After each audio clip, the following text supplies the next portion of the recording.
ꯑꯍꯥꯟꯕꯃꯛꯇꯗ ꯑꯩꯒꯤ ꯅꯨꯡꯁꯤꯖꯔꯕ ꯚꯤꯌꯨꯑꯔꯁꯤꯡꯕꯨ ꯄꯣꯊꯥ ꯋꯥꯔꯤ ꯆꯦꯅꯦꯜꯒꯤ ꯃꯥꯏꯀꯩꯗꯒꯤ ꯇꯔꯥꯝꯅ ꯑꯣꯛꯆꯔꯤ꯫ ꯉꯁꯤ ꯃꯉꯥꯁꯨꯕ ꯑꯣꯏꯅ ꯄꯨꯖꯔꯛꯂꯤꯕ ꯋꯥꯔꯤ ꯑꯁꯤꯗꯤ ꯂꯝꯈꯨꯅꯨ ꯃꯇꯩ ꯃꯅꯥꯎꯅ ꯆꯥꯛ ꯀꯧꯕ ꯍꯥꯏꯕ ꯐꯨꯡꯒꯥ ꯋꯥꯔꯤ ꯑꯗꯨꯅꯤ꯫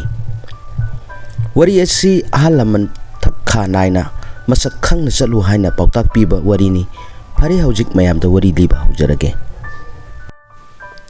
ꯊꯥꯏꯅ ꯃꯃꯥꯡꯉꯩꯗ ꯃꯦꯔꯥ ꯊꯥꯒꯤ ꯊꯥꯁꯤ ꯅꯨꯃꯤꯠꯀꯤ ꯑꯌꯨꯛ ꯑꯃꯗ ꯂꯝꯈꯨꯅꯨ ꯃꯇꯩ ꯃꯅꯥꯎꯅ ꯃꯈꯣꯏꯕꯨ ꯄꯣꯛꯄꯤꯔꯝꯕ ꯃꯃꯥ ꯃꯄꯥꯅ ꯍꯤꯡꯂꯤꯉꯩꯗ ꯂꯨꯅ ꯆꯥꯟꯅ ꯅꯨꯡꯁꯤꯅ ꯇꯤꯟꯅꯔꯝꯕ ꯑꯍꯜ ꯑꯣꯏꯔꯕ ꯀ꯭ꯋꯥꯛ, ꯎꯔꯣꯛ, ꯎꯁꯥꯏ, ꯃꯀꯨ, ꯎꯆꯦꯛ ꯃꯔꯤꯕꯨ ꯆꯥꯛ ꯀꯧꯔꯝꯃꯤ꯫ ꯎꯆꯦꯛ ꯃꯔꯤ ꯑꯁꯤ ꯑꯌꯨꯛ ꯑꯉꯟꯕꯗꯒꯤ ꯍꯧꯅ ꯏꯔꯨ ꯃꯥꯏꯊꯖꯔꯒ ꯂꯝꯈꯨꯅꯨ ꯃꯇꯩ ꯃꯅꯥꯎꯅ ꯀꯧꯕ ꯆꯥꯛꯇꯨ ꯆꯥꯕ ꯆꯠꯀꯗꯕꯒꯤ ꯁꯦꯝ ꯁꯥꯔꯝꯃꯤ꯫ ꯁꯦꯝ ꯁꯥꯕ ꯑꯗꯨꯗ ꯀ꯭ꯋꯥꯛꯅ ꯃꯆꯤꯜ ꯐꯦꯡꯏ, ꯎꯔꯣꯛꯅ ꯃꯉꯛꯀꯤ ꯃꯇꯨ ꯐꯖꯗꯕ ꯁꯠꯇꯣꯛꯏ, ꯎꯁꯥꯏꯅ ꯃꯁꯥꯗ ꯄꯛꯄ ꯑꯃꯣꯠꯄ ꯅꯥꯟꯊꯣꯛꯏ, ꯃꯀꯨꯅ ꯈꯨꯖꯤꯟ ꯐꯦꯡꯗꯣꯛꯏ꯫ ꯑꯁꯨꯝꯅ ꯎꯆꯦꯛ ꯃꯔꯤ ꯑꯁꯤꯅ ꯅꯨꯃꯤꯠ ꯌꯨꯡꯕ ꯃꯇꯝꯗ ꯂꯝꯈꯨꯅꯨ ꯃꯇꯩ ꯃꯅꯥꯎꯅ ꯀꯧꯔꯤꯕ ꯆꯥꯛ ꯑꯗꯨ ꯆꯥꯒꯗꯕꯒꯤ ꯂꯥꯛꯅꯔꯝꯃꯤ꯫ ꯅꯨꯃꯤꯠ ꯑꯗꯨ ꯂꯝꯈꯨꯅꯨ ꯃꯇꯩ ꯃꯅꯥꯎꯁꯨ ꯃꯈꯣꯏꯅ ꯍꯦꯛ ꯉꯝꯖꯕ ꯃꯈꯩ ꯍꯣꯠꯅꯗꯨꯅ ꯑꯆꯥ ꯑꯊꯛ ꯌꯥꯝꯅ ꯂꯥꯡꯗꯨꯅ ꯊꯜꯂꯝꯃꯤ꯫ ꯆꯥꯛꯂꯨꯛ ꯃꯔꯤꯈꯛ ꯃꯊꯪ ꯃꯅꯥꯎ ナꯏꯅ ꯊꯥꯔꯒ ꯃꯗꯨꯒꯤ ꯃꯊꯛꯇ ꯑꯆꯥ ꯑꯊꯛ ꯃꯌꯥꯝ ꯑꯗꯨ ꯃꯐꯝ ꯆꯥꯅ ꯆꯥꯅ ꯍꯥꯞꯂꯝꯃꯤ꯫ ꯁꯦꯝ ꯁꯥꯕ ꯂꯣꯏꯔꯕꯗ ꯂꯝꯈꯨꯅꯨ ꯃꯇꯩ ꯃꯅꯥꯎꯅ ꯎꯆꯦꯛ ꯃꯔꯤ ꯑꯗꯨꯒꯤ ꯃꯃꯥꯡꯗ ꯆꯣꯡꯊꯣꯔꯛꯇꯨꯅ ꯃꯁꯥ ꯑꯅꯤꯗꯨ ꯁꯔꯨꯡ ꯊꯨꯞꯅ ꯂꯣꯟꯅꯔꯒ ꯈꯨꯔꯨꯝꯖꯩ꯫ ꯑꯗꯨꯒ ꯑꯁꯨꯝꯅ ꯍꯥꯏꯔꯛꯏ, ꯉꯁꯤ ꯑꯩꯈꯣꯏ ꯑꯅꯤꯅ ꯑꯍꯜ ꯃꯔꯤꯕꯨ ꯆꯥꯛ ꯀꯧꯖꯔꯤꯕ ꯑꯁꯤ ꯆꯨꯝꯅ ꯂꯩꯖꯗꯨꯅ ꯄꯪꯀꯧ ꯀꯧꯖꯕ ꯅꯠꯆꯗꯦ, ꯃꯇꯝ ꯀꯨꯏꯅ ꯅꯤꯡꯖꯔꯛꯂꯕ ꯃꯔꯝ ꯑꯃꯒꯤꯗꯃꯛꯇ ꯀꯧꯖꯕ ꯆꯥꯛꯅꯤ꯫ ꯑꯩꯈꯣꯏꯕꯨ ꯄꯣꯛꯄ ꯏꯃꯥ ꯏꯄꯥ ꯑꯅꯤꯅ ꯁꯤꯔꯝꯗꯥꯏꯗ ꯑꯩꯈꯣꯏ ꯑꯅꯤꯕꯨ ꯀꯧꯁꯤꯟꯗꯨꯅ ꯄꯥꯎꯃꯦꯟꯅꯕꯤꯔꯝꯃꯤ꯫ ꯏꯆꯥꯁꯥ, ꯅꯈꯣꯏꯕꯨ ꯅꯄꯥ ꯑꯩꯒ ꯅꯃꯥꯒ ꯑꯩꯈꯣꯏ ꯑꯅꯤꯅ ꯆꯥꯎꯅꯅꯕ ꯌꯣꯛꯂꯛꯄꯗ ꯏꯄꯥꯅ ꯂꯥꯏꯔꯕꯅꯤꯅ ꯅꯕꯨꯛ ꯊꯟꯅ ꯄꯤꯖꯕ ꯉꯝꯗꯦ꯫ ꯑꯩꯒꯤꯅ ꯏꯇꯥꯎ, ꯅꯈꯣꯏꯒꯤꯗꯤ ꯅꯄꯥ ꯁꯛꯂꯕ ꯀ꯭ꯋꯥꯛ, ꯎꯔꯣꯛ, ꯎꯁꯥꯏ, ꯃꯀꯨ, ꯎꯆꯦꯛ ꯃꯔꯤ ꯑꯗꯨꯅ ꯃꯇꯝ ꯄꯨꯝꯅꯃꯛꯇ ꯏꯄꯥꯒꯤ ꯃꯇꯦꯡ ꯄꯥꯡꯕꯤꯈꯤ꯫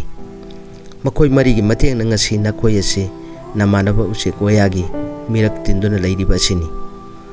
ꯍꯧꯖꯤꯛꯇꯤ ꯏꯄꯥꯁꯨ ꯑꯍꯜ ꯑꯣꯏꯔꯦ, ꯅꯃꯥꯁꯨ ꯁꯣꯜꯂꯦ, ꯏꯄꯥꯅ ꯂꯥꯏꯕꯛ ꯊꯤꯕ ꯂꯥꯏꯔꯕ ꯃꯔꯝꯅ ꯅꯨꯡꯁꯤꯔꯕ ꯏꯇꯥꯎ ꯃꯔꯤ ꯑꯗꯨꯒ ꯆꯥꯛꯂꯨꯛ ꯑꯃꯠꯇꯗ ꯆꯥꯛꯈꯨꯝ ꯑꯃꯃꯝꯗ ꯑꯣꯏꯔꯕꯁꯨ ꯉꯁꯤ ꯐꯥꯎꯕ ꯆꯥꯃꯤꯟꯅꯕ ꯐꯪꯗꯔꯤ꯫ ꯏꯄꯥꯅ ꯍꯌꯦꯡ ꯁꯤꯈ꯭ꯔꯒ ꯅꯈꯣꯏ ꯑꯅꯤꯅ ꯅꯄꯥꯡꯒꯜ ꯆꯥꯎꯔꯛꯇꯨꯅ ꯅꯆꯤꯟꯖꯥꯛ ꯆꯥꯔꯛꯂꯕ ꯃꯇꯝꯗ ꯅꯣꯡꯃ ꯏꯇꯥꯎ ꯃꯔꯤ ꯑꯗꯨ ꯆꯥꯛ ꯀꯧꯖꯧ꯫ ꯆꯥꯛ ꯀꯧꯒꯗꯕ ꯅꯨꯃꯤꯠꯇꯤ ꯃꯦꯔꯥ ꯊꯥꯒꯤ ꯊꯥꯁꯤ ꯅꯨꯃꯤꯠꯇ ꯅꯈꯣꯏꯅ ꯉꯝꯖꯕ ꯑꯆꯥ ꯑꯊꯛ ꯈꯔ ꯂꯥꯡꯂꯒ ꯃꯕꯨꯛ ꯊꯟꯅ ꯄꯤꯖꯧ꯫ ꯆꯥꯛꯂꯨꯛ ꯃꯔꯤꯈꯛ ꯃꯊꯪ ꯃꯅꯥꯎ ꯅꯥꯏꯅ ꯊꯥꯔꯒ ꯃꯗꯨꯗ ꯑꯆꯥ ꯑꯊꯛ ꯍꯥꯞꯄꯨ꯫ ꯑꯗꯨꯗꯒꯤ ꯅꯈꯣꯏ ꯑꯅꯤꯅ ꯅꯄꯥ ꯁꯛꯂꯕ ꯎꯆꯦꯛ ꯃꯔꯤꯒꯤ ꯃꯃꯥꯡꯗ ꯅꯁꯥ ꯁꯔꯨꯡ ꯊꯨꯞꯅ ꯈꯨꯔꯨꯝꯂꯒ ꯍꯪꯒꯠꯂꯨ꯫ ꯑꯩꯈꯣꯏ ꯑꯅꯤꯅ ꯊꯥꯖꯔꯤꯕ ꯆꯥꯛꯂꯨꯛ ꯃꯔꯤ ꯑꯁꯤ ꯃꯊꯪ ꯃꯅꯥꯎ ꯅꯥꯏꯅ ꯅꯍꯥ ꯑꯍꯜ ꯈꯥꯏꯅ ꯐꯝꯕꯤꯌꯨ꯫ ꯆꯥꯛꯂꯨꯛ ꯃꯀꯣꯛꯇ ꯐꯝꯂꯤꯕ ꯈ꯭ꯋꯥꯏꯗꯒꯤ ꯑꯍꯜ ꯑꯣꯏꯕ ꯎꯆꯦꯛ ꯑꯗꯨꯗ ꯅꯈꯣꯏ ꯑꯅꯤꯅ ꯕꯣꯔ ꯅꯤꯖꯔꯕꯗꯤ ꯅꯆꯥꯅꯁꯨ ꯐꯪꯒꯅꯤ, ꯆꯥꯕ ꯊꯛꯄ ꯋꯥꯠꯂꯣꯏ꯫ ꯑꯁꯨꯝꯅ ꯑꯩꯈꯣꯏꯕꯨ ꯄꯣꯛꯄ ꯏꯄꯥꯅ ꯁꯤꯔꯝꯗꯥꯏꯗ ꯁꯤꯟꯅꯕꯤꯔꯝꯕ ꯃꯔꯝꯗꯒꯤ ꯏꯄꯥ ꯁꯛꯂꯕ ꯑꯍꯜ ꯃꯔꯤꯕꯨ ꯉꯁꯤ ꯆꯥꯛ ꯀꯧꯖꯕꯅꯤ꯫ ꯏꯄꯥꯅ ꯇꯥꯛꯄꯤꯔꯝꯕ ꯃꯇꯨꯡ ꯏꯟꯅ ꯊꯥꯖꯔꯤꯕ ꯆꯥꯛꯂꯨꯛ ꯃꯔꯤ ꯑꯁꯤꯗ ꯑꯍꯜ ꯃꯀꯣꯛꯇ ꯃꯊꯪ ꯃꯅꯥꯎ ꯅꯥꯏꯅ ꯅꯍꯥ ꯑꯍꯜ ꯈꯥꯏꯅ ꯐꯝꯕꯤꯌꯨ꯫ ꯍꯦꯛ ꯑꯣꯛꯇ꯭ꯔꯤꯕ ꯃꯈꯩ ꯑꯩꯈꯣꯏꯅ ꯑꯋꯥꯠ ꯑꯄꯥ ꯄꯨꯝꯅꯃꯛ ꯍꯥꯞꯆꯒꯅꯤ꯫ ꯄꯨꯛꯅꯤꯡ ꯅꯨꯡꯉꯥꯏꯅ ꯄꯨꯛ ꯊꯟꯅ ꯆꯥꯕꯤꯗꯨꯅ ꯁꯤꯈ꯭ꯔꯕ ꯏꯃꯥ ꯏꯄꯥ ꯑꯅꯤꯒꯤ ꯅꯤꯡꯕ ꯊꯨꯡꯍꯟꯕꯤꯌꯨ꯫ ꯂꯝꯈꯨꯅꯨ ꯃꯇꯩ ꯃꯅꯥꯎꯒꯤ ꯋꯥꯗꯨ ꯇꯥꯕꯗ ꯑꯍꯜ ꯑꯣꯏꯔꯕ ꯎꯆꯦꯛ ꯃꯔꯤ ꯑꯗꯨ ꯃꯥꯏꯊꯣꯡ ꯂꯨꯛꯇꯨꯅ ꯇꯨꯃꯤꯟꯅ ꯐꯝꯗꯨꯅ ꯋꯥꯈꯜ ꯇꯧꯅꯗꯨꯅ ꯂꯩꯅꯈꯤ꯫ ꯃꯈꯣꯏ ꯃꯔꯤꯒꯤ ꯃꯔꯛꯇꯒꯤ ꯀꯅꯥ ꯑꯃꯠꯇꯅ ꯍꯥꯟꯅ ꯆꯪꯗꯨꯅ ꯆꯥꯛꯂꯨꯛ ꯃꯈꯣꯛꯇ ꯐꯝꯗꯨꯅ ꯆꯥꯕ ꯉꯝꯅꯗ꯭ꯔꯦ꯫ ꯎꯆꯦꯛ ꯃꯔꯤ ꯑꯗꯨ ꯑꯃꯒ ꯃꯃꯤꯠꯇꯤ ꯂꯣꯟꯅ ꯌꯦꯡꯅꯗꯨꯅ ꯃꯕꯨꯛꯇ ꯃꯥꯅ ꯍꯥꯟꯅ ꯆꯪꯁꯅꯨ ꯈꯟꯅꯩ꯫ ꯃꯆꯤꯟꯅ ꯊꯣꯛꯅ ꯍꯥꯏꯅꯕ ꯌꯥꯕ ꯋꯥꯐꯝꯗꯤ ꯊꯣꯛꯇꯕꯅ ꯇꯨꯃꯤꯟ ꯂꯩꯅꯈꯤ꯫ ꯂꯝꯈꯨꯅꯨ ꯃꯇꯩ ꯃꯅꯥꯎꯅ ꯃꯇꯝ ꯑꯁꯤ ꯊꯤꯡꯖꯤꯜꯂꯛꯂꯦ, ꯆꯥꯕ ꯆꯪꯕꯤꯔꯣ ꯍꯥꯏꯅ ꯍꯟꯅ ꯎꯆꯦꯛ ꯃꯔꯤ ꯑꯗꯨꯗ ꯍꯥꯏꯖꯩ꯫ ꯀꯅꯥ ꯑꯃꯠꯇꯅ ꯆꯪꯅꯗꯦ꯫ ꯎꯆꯦꯛ ꯃꯔꯤ ꯑꯗꯨ ꯆꯥꯛꯂꯨꯛꯇ ꯑꯃꯨꯛ ꯌꯦꯡ, ꯂꯝꯈꯨꯅꯨ ꯃꯇꯩ ꯃꯅꯥꯎꯗ ꯑꯃꯨꯛ ꯌꯦꯡ, ꯇꯧꯐꯝ ꯈꯪꯗꯗꯨꯅ ꯂꯩꯔꯦ꯫ ꯃꯈꯣꯏ ꯃꯔꯤꯒꯤ ꯃꯇꯧꯗꯨ ꯎꯕꯗ ꯂꯝꯈꯨꯅꯨ ꯃꯇꯩ ꯃꯅꯥꯎꯁꯨ ꯉꯛꯄꯗ ꯊꯦꯡꯈ꯭ꯔꯦ꯫ ꯅꯨꯃꯤꯠ ꯑꯗꯨ ꯎꯆꯦꯛ ꯃꯔꯤꯒꯤ ꯃꯅꯨꯡꯗ ꯀ꯭ꯋꯥꯛꯅ ꯈ꯭ꯋꯥꯏꯗꯒꯤ ꯍꯦꯟꯅ ꯃꯕꯨꯛ ꯂꯥꯝꯂꯝꯃꯤ꯫ ꯃꯔꯝꯗꯤ ꯀ꯭ꯋꯥꯛ ꯑꯗꯨꯅ ꯉꯔꯥꯡ ꯑꯌꯨꯛ ꯈꯨꯡꯒꯪ ꯂꯥꯟꯅ koiringeda khuladu thokiba lekai gi sak chanaba khanghaudre mana mayumda hanjilakpa matamda macha gi chananaba chak insang pusilakte haina kwagadu gi matuna chabeng ngangwada saunaduna matei manaw khanarami khanarubadagi matuna purakpa chak insang kharadu chagi haiba ikairaduna mabuk lamna numittu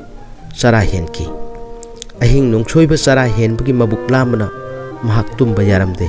ngasi ahing si lamnapsu lamna makhang lage hayeng nongalaga lamkhunu matei manaw gi chakoubada puk pokhaiba makai charuge khanduna mabuk lamlaba kwakto sanglaba ahing adu wana lenki asumna ahing dagi aram khorangba khanglaklaba kwaki mamangda hauraba insang mathen mayamna kosilliba chagluk adu ubada kwakti lamna mabuk grong khonglakle matin kut jotana wana khanglakle amoromda lamkhunu matai manawna nonglei nungsina lakpane chagluk asi paikhiba tare changbiro haina toina kausilakle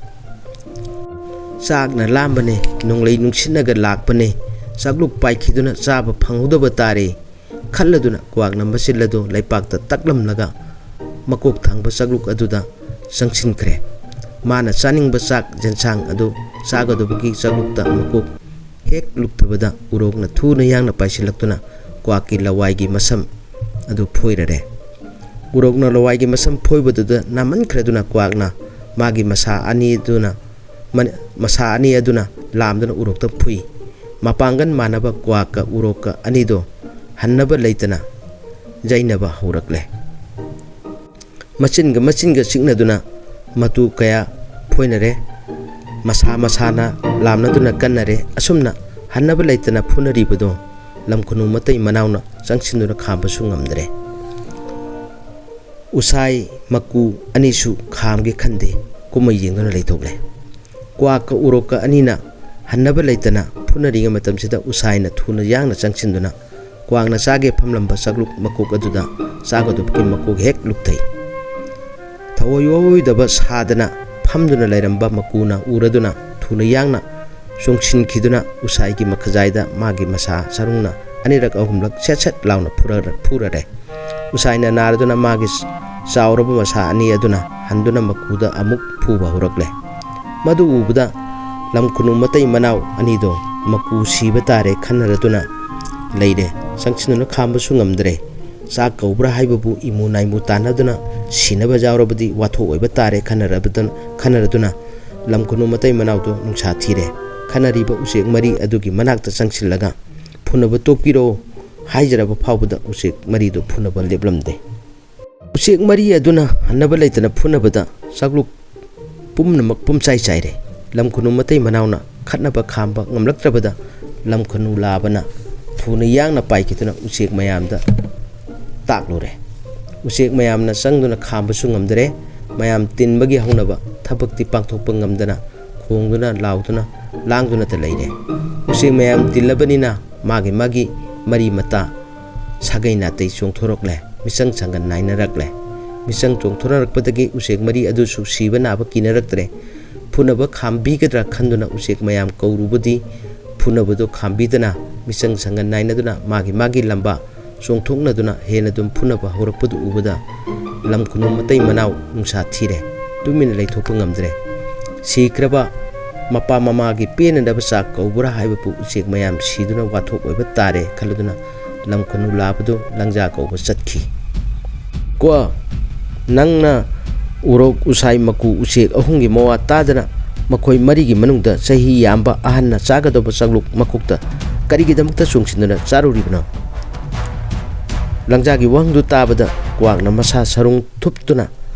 tabiu he kanba aikhoi usek marigi manungda kwaka in ahanni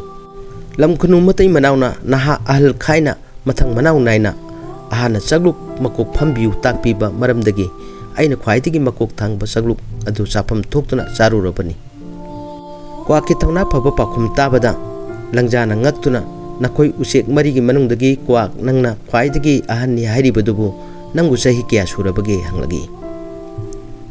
maduda kwagaduna khumlai aidi chahi yamna jamle yaman khiduna ai isamak chahi kya surabage kaure adungai maitre ba ki ningthau khuyoi tom pakki masanapa Tauthimangna Maitai Leibakta Ningthau Uduna Panba Matamda Mayamba Jaimongbaga Machin Manau Anina Luchingdra Turen Tengi Taibang mi sa nga usek waya amata chitadana mayam changduna turen tengba matamda usek singi marakta nongobi kauba usek to jaudabaduna kaurucho jathang piraklabada kwa gaina nongobi kauba satli matamaduda nongobi di masa sak induna lerami jaimongba Tauthimang Ningthau Machin Manaugi jathangni turen tengba jauro lao haina aina nongobida hairami nongobina aidi isa sak illi yauba ngamloi khumlai aina nongobigi mapawadu Ningthau Machin Manauda tambada Tauthimang ado yamna saure haujemak laktaba yade haina Ningthaugi akanba jathang puduna amuk khanna nongobi kauba satpada masa sumduna muk leirami nongobina isa sumli thadokpa yade laklabasu kona lake haiduna satsi yadre asumna otlei parai tawduna nongobidi turen tengba yaukide thawoi usitte haiduna Ningthauna nongobi bu saurami aikoina tawriba turel anigi ising nongobi thagaloi karigumba mana aikoi udingai lona huranduna thaklabadi mamai pumbu oisanu asi haiduna Maitai Ningthau Tauthimangna usek aikoi pumnamakki mamangda lauthokpiki matam adudagi hauna ngasi phauba hingduna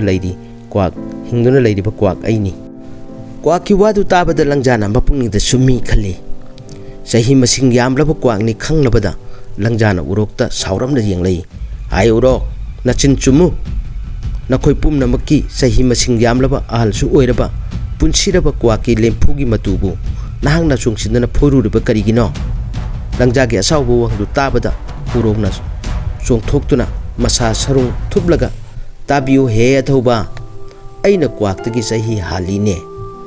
ahal aina sagadaba chaglukto mana chongsinuna chakibaduda sauningman khreduna makoki matu phoirubani uroki pakum taraga langjasu ngakle urok nangna kwaktagi sahi hali ahani hairibadubu nangbu sahi kya surabage langjagi thajadaba wang pahung adu tabada urokna thauna phana mapungda akiba leitana khumlai aiga sahi yengnarobadi kwakti aiki isa mangna pokpa yaba isugumbani adungai jaimongba Tauthimang Machin Manaubu pokpa mapa Maitai Ningthau Khuyotompok haibado kanglada sahi samaga tara Ningthau uduna panki adumba Khuyotompok pokpa jaimongba Tauthimangidi mapubok Maitai Ningthau nongda lairen pakhangbana masano Maitai Leima Lesnaga loinana kanglada Ningthau uduna panki pakhangbana ayuk nungtinda lai oiba ahingdana mi oiduna koina ngak senduna pali nongma masano Maitai Leima Lesnana pakhangbuda isabi Ningthau nangna ahingda lai oina koina chatpase ai yamna singnare kanagumbi masak matau phajabi lesabi ama leiramba tare aisu nangi natung inba janaba ayuk nungtinda lai oige numidangdana mi oijage hairaklabada pakhangbana isano nangdi poiroitona khunthorokpada loinarakpanina mi oibadi yai lai oibadi yade aidi koro nongdon thakhtaki tarakpagum kumlagi haibagi aibu nongda kawi lai pumnamakki makokni haiduna aigi imingbu lairen haina su kaunai mapa gurugi matik makun achaubabu khangi haibagi aigi imingbu pakhangba tholi aduna aigi iming singdu pullaga nongda lairen pakhangba haina mayamna khangnaribani asumna Laima Ningthau anina ngangnaba matam maduda masanupa Khuyotompok ase yamna pigli aisu magi manakta lei uroki wado amuk taruraga kwaktagi urongna ahanni mana chaglu makokta phamduna chafam thoi langjagi mapukta khalami langjana usai yenglaga hai usai kwaka uroka anina chaglu makok phambagi phunari ngaida usai nangna napangan kali matagum thawoi usitaduna ahanna chagadaba chalukta chongchana charuriba karigino akanbana asonba butu harbirabadi usik masa mayamsi karamna hingba ngamgani langjagi wadu tabada usaina nolukna masa sarung anido thublaga saubikhiganu he akanba aina ipangan kali ithona lei khanduna sahi masing yamlaba ahanna chagadaba chaglu makokta hek chongchinduna charuba natte kwak urok maku usek ahungi sahiga yengnarobadi usai aisu chaglu makok phamba yara male tare tara thona khallaga charubani Usai gi wadu tabada langjado amuk hena ngakre kwaktagi urokna ahalni haibase hojikta uroki masindagi taduna aikoi pumnamakna khangle nangsu tare nangbu sahi kya surabage langjagi singnaba wang adu tabada usaina thauna phana chongtholaga usai aihak sahi kya surabage haibado isinsina paningde tabiribi ibungo ibema mayamna adum wakhan tawbiro urok kaiga jengna rubadi madi ngarang ta kumai da pokpa ngakha gumani adungai taibang ban bagi mapu atia guru sidabana masanupa ahal sanamai da thaudaduna malem le sempa loraduna malem da leinaba mi sa nga usik waya til kang tumina singba mathwai panba pumnamak mathang manau naina semlakpada usik aikoi mayamgi manungda usai aibuna yahalana semki adungai sanamaina aibu semba numitudagi ngasi phawba ehak hingduna asum leiriba asini haukiba matam maduda aduga jengnaru rabadi nongda lairen pakhangbana maitai leibak ta ningtho odana panbadi ngarang tagumbani haiba jai usai gi wadu tabada langjadu punga ngakre uhoba khanghobadi kanasu yaudabani na usai gi marik chumbu wari du tabada langjagi mapungningda usaina ahanni khalle tiliba usek pumna mangna su usaina ahal oiba tai launarakle asumna usek pumna mangna langnarakpa asida makudi phuna khibagi sana kona na aduna matu ipon pona laurba mamit anido tutaduna thawai wawoiduna uiduna leiri makugi mataudu ubada langja adu sawbana kham thengkre langjana changsilaktuna makugi manakong mayada ai maku milauba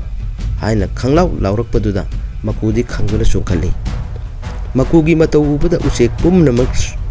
su nui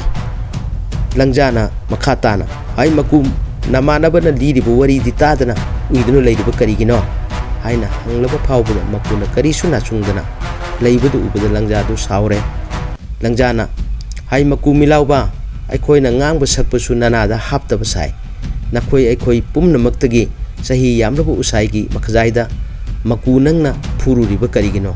napangan thut lauba nangna nathakki ahal usaida phurabadi athwai manglamdaba naraiba pharabani aikoi pumnamakki mangda usaida lale haijau nangi naran kohange langjagi akanba maya takdu tabada use pumnamak kiduna tumin leinaki makugi mari mata matu masa sing sukibana thak niktuna matu sungnaki kana amatana langjagi mafamda tawbiganu hangalu busu ngamnakide usik mayamna nungsa thiduna waribadu makudi karimata na chungbide magi lauraba mamit ani aduna langjada sauna yenglaga aisu ibungo nangna hairibadu karino ipudi ahal osilakpa asida nasu tachire michu udare nangna hanglibabu usaiga iga kanana ahanno asira usai asisu akoigumba isu amani masugu mapuga kanana sahi hanbage haina nahangna hangliba wahang ase tabada aidi ngagle ahal laman masak khangdaba usaido aina phubudi sirasunu narasunu khanduna phuba natte warakpani makugi wadu tabada langjana ngagladuna napangba nangna hairiba wado onare aina hanglibadi nahak sahi kaya surabage sahi yamba ahanna sagadaba sagluk makokta nahangna phamnuna karigi saning libano langjagi akanba wangdu tabada makudo sauningmana luton salabasu asauba pumnamak mabukta phataduna thamlaga sahi yaman khraduna isagi sahi masing kauba phawba kaujare hangphamsu khangde hanglabasu kana amata khumba ngamloi usek nakhoi pumnamakki ahanni hairiba usai asisu aigi isu atombaduna sahi masing khangda makai halamgani aigi sahi masing khangninglabadi hangpham takpige nakoina hangjaruro taibang male masibu sembiripa mapuren atia guru sidabana masani pa ahal sanamaida taktuna mathwai panba achat mayam asibu semalli usik mi sa nga nakhoi pumnamakisu makogwiriba atia guru sidaba hairiba laido aigidi imak ni mana makuwaibu iku kowdana thoidongna ikai khumnai gurugi makuni haiduna layamna igi imingbu maku thonkibani Isusa adungai laisingna thonkiba aigi ming ado ngasi phabu hongdribasini